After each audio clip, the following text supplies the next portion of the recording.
Moisés, um líder de oração. Lição 3, classe de jovens, a paz de Cristo, meus irmãos. Que bom estar aqui com vocês mais uma vez para juntos fazermos aqui os nossos comentários e trazer ajuda para os irmãos, professores, alunos, superintendentes, coordenadores, pastores, dirigentes, enfim, todos aqueles que amam a palavra de Deus e que amam a escola dominical.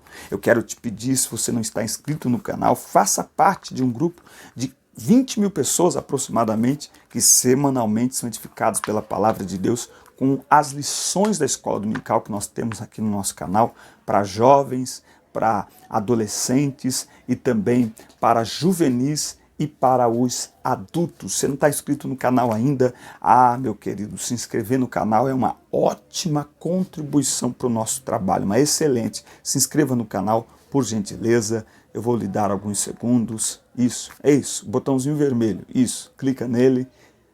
Muito obrigado. Deus abençoe você por esta contribuição. Ativa o sininho também de notificações, clica no sininho, porque toda semana nós temos aqui as aulas da Escola Dominical e esse é um canal da palavra. Então aqui tem pregação, aqui tem séries de vídeos com mensagens para abençoar a sua vida, para despertar, tá certo? Eu atuo há mais de 20 anos com jovens e adolescentes na igreja, então tem muito conteúdo aqui para liderança, para os jovens, tá certo? Siga o meu perfil no Instagram, @DenisPereiraOficial. Todo dia tem uma caixinha de perguntas e eu vou respondendo as perguntas lá. Em breve eu vou estrear uma série aqui de vídeos no nosso canal, respondendo mais detalhadamente as perguntas da meninada. É algo que Deus tem colocado no nosso coração, tem nos usado, eu fico muito feliz. Comente também a nossa aula, o seu comentário é uma outra contribuição extraordinária, porque quando você comenta a aula, o YouTube diz, epa, esse canal é importante, e ele divulga para muito mais pessoas o nosso conteúdo, que é nada mais, nada menos que a palavra de Deus, tá certo? Comente aqui como fez o nosso irmão José Alessir, que esteve comentando, Cassiandra Rodrigues, se eu falar algum nome errado aqui, os irmãos me perdoam, que tem uns nomes diferentes. Deixa o seu comentário aí, deixa o comentário aí, se qualquer coisa um dia aí, a gente pega o nome de todo mundo que comenta os nossos vídeos e coloca aqui para todo mundo ficar ciente. Tá bom? Vamos lá então, Moisés, um líder de oração.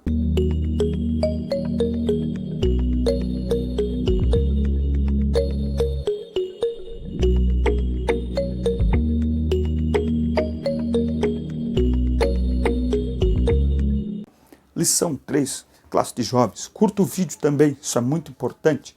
Aqui na descrição dos vídeos tem também dois links. Um para você abrir material de apoio da aula em PDF e um outro para você entrar em grupos de professores de todo o Brasil e do exterior no WhatsApp, tá bom? Clica no link aí, dá uma passeada aí pela descrição, conheça nossas redes sociais, nossa família, nosso ministério. Moisés, um líder de oração. O texto do dia está em Êxodo 33:11. E falava o Senhor a Moisés face a face, como qualquer fala com seu amigo, depois tornava ao arraial. Mas o moço Josué, filho de Num, seu servidor, nunca se apartava do meio da tenda. Moisés foi um líder que se destacou pela forma como se relacionava com Deus. Isso trata-se de sensibilidade. Acho fantástico isso. Moisés falava face a face com Deus. O texto bíblico está em Êxodo 33, do 11 e 11, 17 ao 18, 20 ao 23. Nesta lição veremos que o nível de intimidade de Moisés com Deus era ímpar, singular. Desde menino, Moisés viveu momentos marcantes. Salvo das águas, foi ao palácio viver com o príncipe. Do luxo de uma monarquia, escolheu abrandar o sofrimento do seu povo.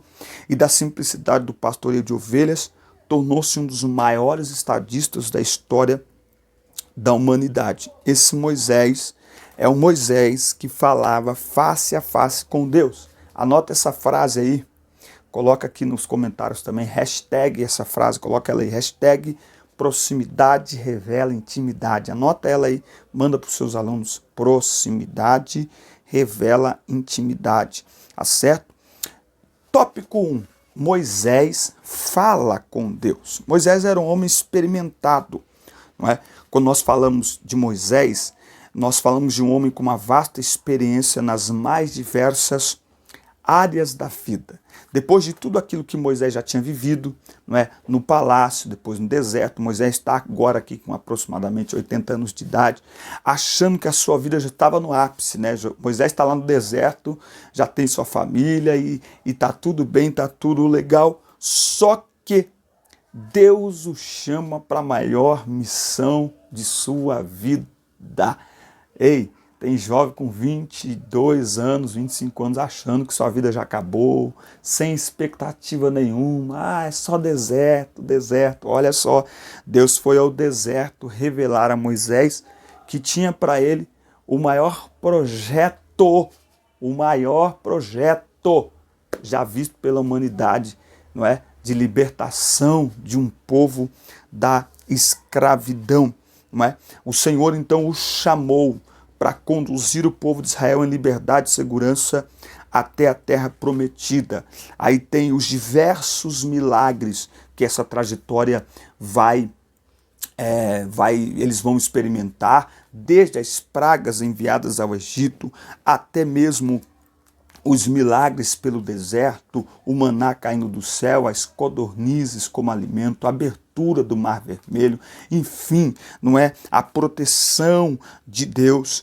Esse foi Moisés, um homem que mesmo vivendo tantas histórias, teve ousadia e o privilégio de falar com Deus face a face. É exatamente a mistura destas duas coisas, ousadia e privilégio, privilégio e ousadia. Interessante que Moisés está vivendo em meio a um povo obstinado, não é? Um povo que virou as costas para Deus, um povo que não estava preocupado com o que Deus tinha a dizer a eles, até porque eles estavam escravos no Egito, também meio que sem esperanças, mas mesmo depois saindo, mesmo depois de todos esses milagres, o coração deste povo estava endurecido diante de Deus.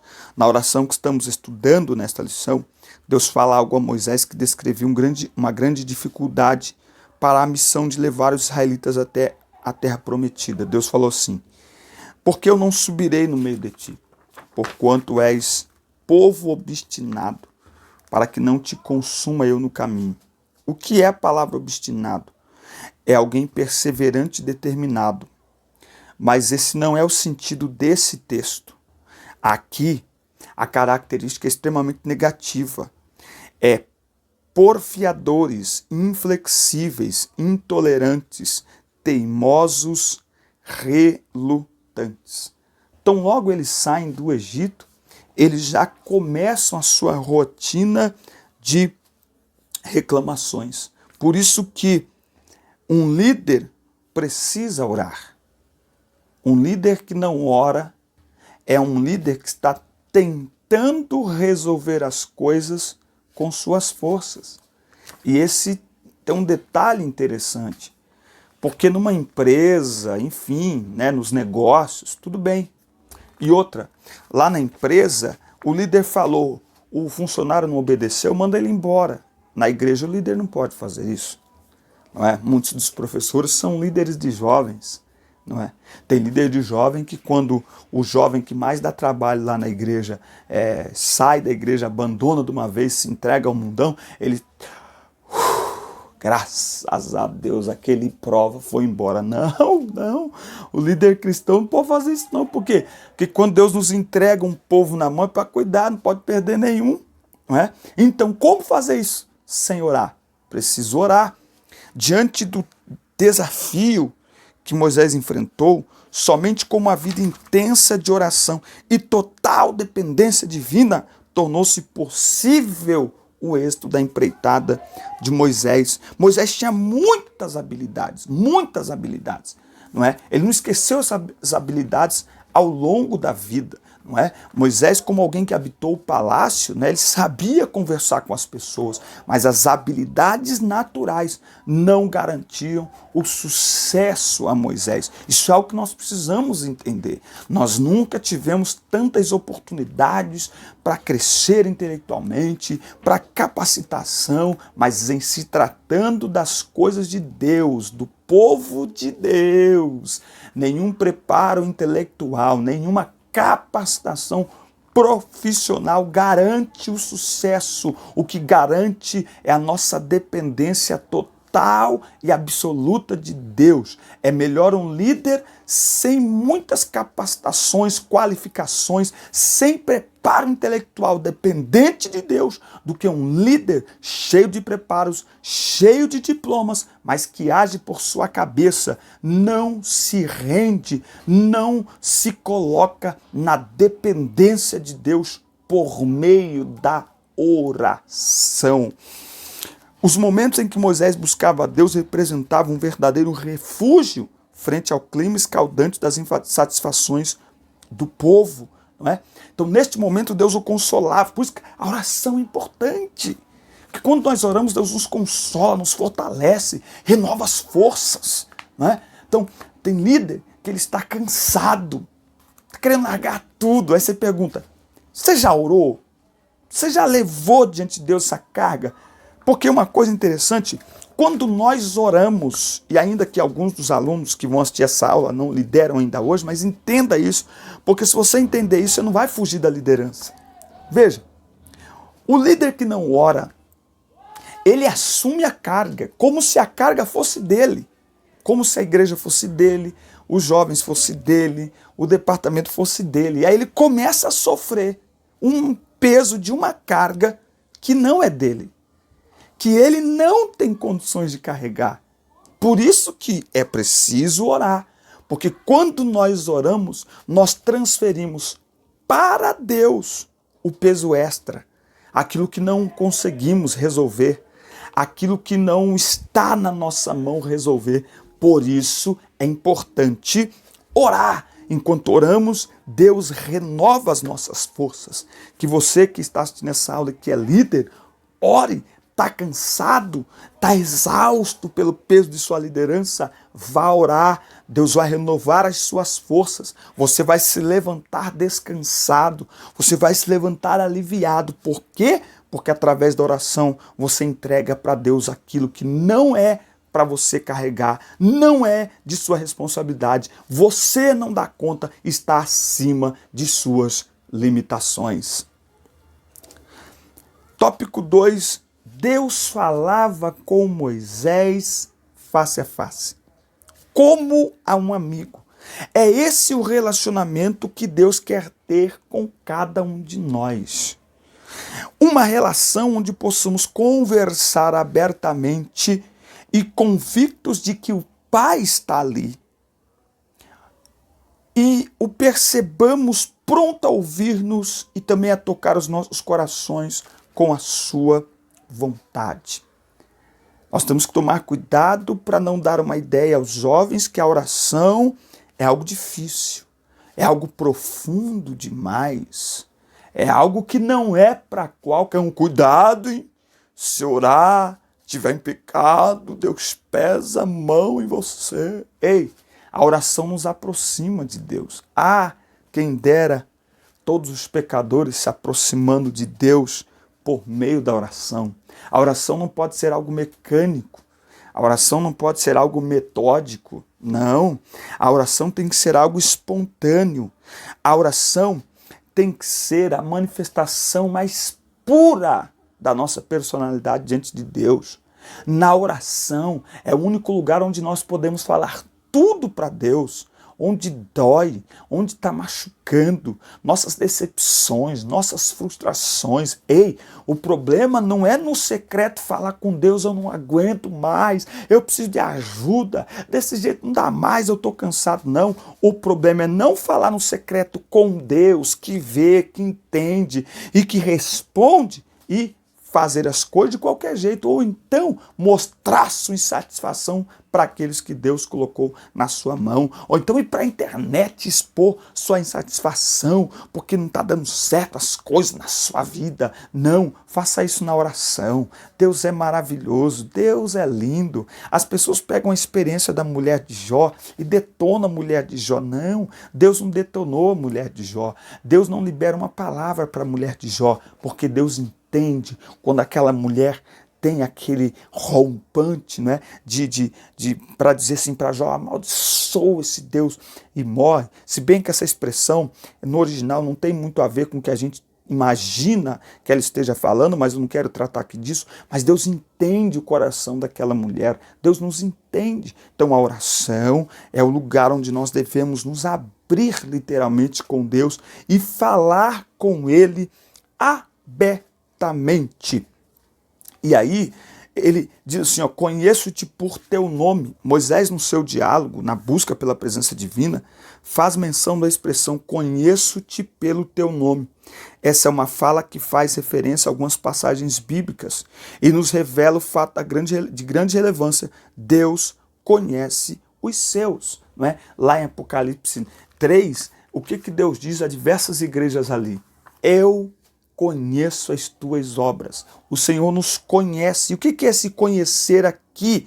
Esse conhecer aqui é perceber ou identificar a existência de algo, não é? A chave bíblica nos leva a uma compreensão mais profunda acerca de alguém, não é? É um processo contínuo de conhecimento onde Deus se inclina e percebe na vida de alguém sentidos, intenções, práticas, desejos e comprometimentos. Ei, nós vamos ficar atentos a isso, porque Deus olha o coração. E o que isso significa? Tem gente que até menospreza essa fala. Deus não olha só o coração. Ora, primeiro que a Bíblia diz que Deus olha o coração, Ele não atenta para a aparência, Ele olha para o coração, porque a aparência é fácil mudar. Colocar uma saia longa, colocar um terno, isso é fácil. Então Ele olha o quê? Ele olha a intenção, ele olha a motivação. Então, por exemplo, tá no culto adorando, ele olha, por que veio me adorar? Por que tá me adorando? O que tá querendo? Sabe aquela coisa de pai, quando o filho chega muito, tá me beijando por quê? Tá me abraçando para quê que você quer? Por quê? Deus olha a motivação, Deus olha a intenção do coração. Por isso eu tenho me preocupado nos últimos dias, porque muitos dos louvores que estão sendo cantados, eles na sua letra, trazem compromissos que supostamente nós estamos assumindo com Deus.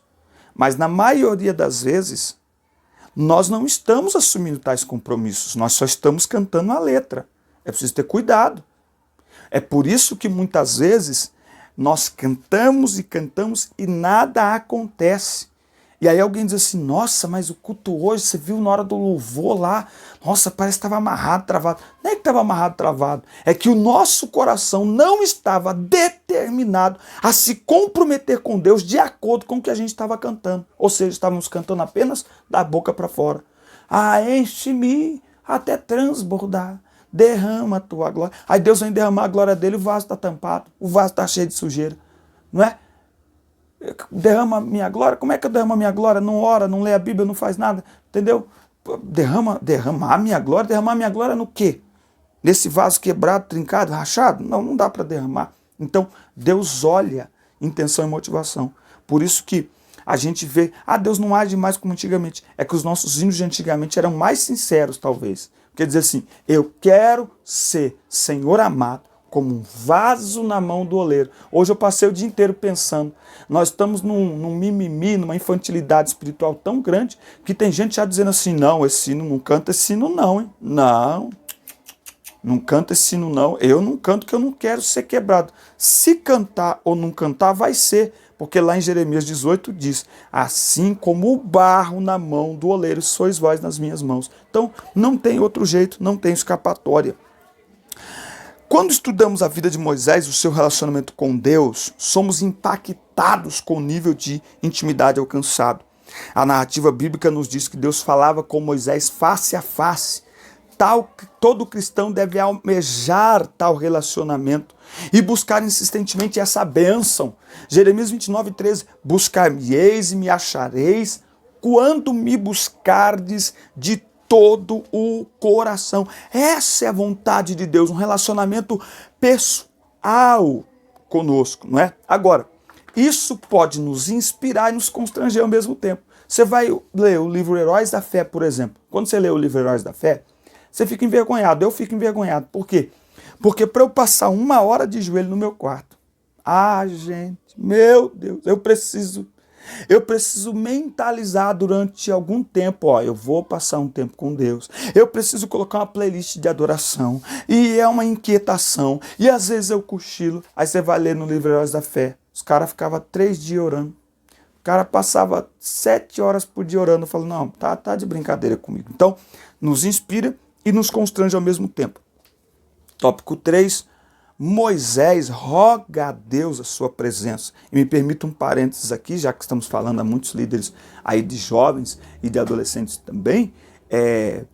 Quando o líder que ora, ele transpira a oração e ele inspira os seus liderados a orar. Os seus liderados precisam saber que você ora. Para de dizer, essa meninada não quer nada com oração. Você tem orado a ponto de inspirar os seus liderados a orar? Porque quando nós éramos jovens, por que a gente orava? Porque a gente via os nossos líderes orando.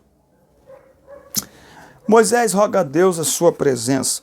Sede por Deus. Prioridade. Não é? Quando Moisés escuta Deus dizer assim, eu não vou no meio de vós, porque esse povo é obstinado. Se eu for no meio desse povo, eu vou destruir ele todinho. Fala o seguinte, vou mandar meu espírito. Moisés diz, não. Se a tua presença não for conosco, não nos faça subir daqui. Moisés preferia ficar no deserto do que chegar à terra prometida sem a presença de Deus. Moisés está dizendo, eu não troco a presença por nada. A presença de Deus é prioridade. Significa dizer que quando nós damos prioridade à presença de Deus, nós estamos abrindo o nosso coração para que Deus nos direcione plenamente, completamente. Moisés já tinha conquistado uma nova oportunidade para o povo murmurador, mas não estava satisfeito. Ele queria a presença de Deus. Escuta isso. Só quem anda com Deus, só quem tem vida de oração, sabe o valor que tem a presença de Deus. E quando percebe um certo distanciamento espiritual, corre buscar renovo, corre buscar a presença de Deus. Por isso que oração tem que ser uma prioridade, um estilo de vida na nossa vida. Eu sempre digo, oração é buscar a Deus em primeiro lugar. Oração em primeiro lugar é entrega. Petição é por último. Primeiro é entrega. Entrega da vida, entrega da alma, entrega do todo, entrega do corpo, entrega da mente.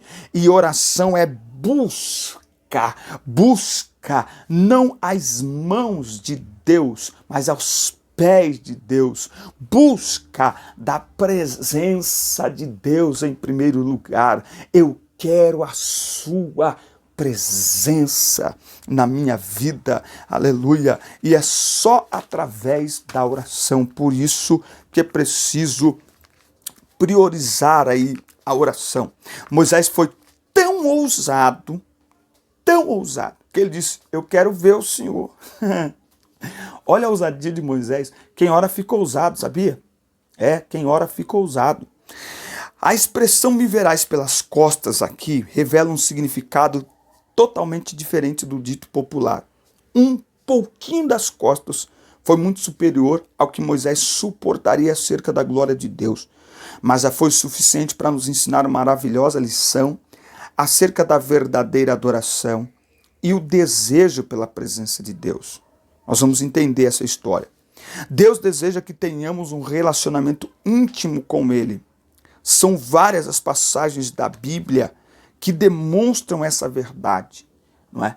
Então, Deus, olha que coisa linda, Deus está atendendo um pedido de Moisés que está acima da capacidade de Moisés. Olha o poder que tem o crente que ora, olha a ousadia que tem o crente que ora. O crente que ora fica ousado, não é? Então, se faltam algumas coisas que eram comuns antigamente no nosso meio, é porque o que está faltando é a oração, porque através da oração nós ficamos ousados até para falar com Deus, não é? Até para pedir algo para Deus. Olha que coisa linda. Ele não tem condições de pedir o que está pedindo, mas tem coragem de pedir. Eu quero ver a tua glória. E Deus responde a ele, não no nível que ele quer, porque ele não aguenta, mas Deus permite a ele. Moisés pede ao Pai que lhe mostre a sua glória num sinal destemido, porém respeitoso de profundo anseio pela presença divina. Rapidamente ele é advertido sobre a dimensão da glória de Deus e seus efeitos caso fossem contemplados por ele. Vale lembrar uma coisa que é interessante isso. Moisés, ao ver a glória de Deus, em que estado que ele ficou? Que coisa tremenda, que coisa extraordinária. João, quando viu o cordeiro, caiu prostrado, caiu ao chão. A gente vê pessoas dizendo, tô vendo, tá vendo o quê? Não, tô vendo. A glória de Deus nos coloca de joelhos. Eu gosto do hino do Fernandinho. Derrama a tua Shekinah sobre nós. Derrama a tua Shekinah sobre nós. Não conseguiremos ficar de pé. Tamanha é sua glória sobre nós. Prostrados. A Bíblia diz lá em 2 Crônicas que quando Salomão acabou de orar, a glória de Deus encheu a casa, de maneira que o povo não conseguia entrar. Eles não conseguiam entrar. Quem estava dentro lá, o sacerdote não conseguia sair, o povo não conseguia entrar, porque a glória de Deus encheu a casa. Ei, a glória de Deus nos transforma. A glória de Deus nos faz cair prostrados ao chão. Por isso é interessante que a gente entenda isso. Quanto mais perto da glória de Deus, mais prostrados, mais rendidos, mais consagrados, mais humilhados na presença do Senhor. Que esta lição motive a todos nós, professores, alunos, a igreja do Senhor em geral, a viver, a buscar, a construir uma vida de oração. Amém? Deus abençoe sua casa, seus alunos, seus negócios. Na lição 4, Ana, a oração de uma mulher angustiada. Deus abençoe vocês. Forte abraço, boa semana e até o próximo domingo. Deus abençoe.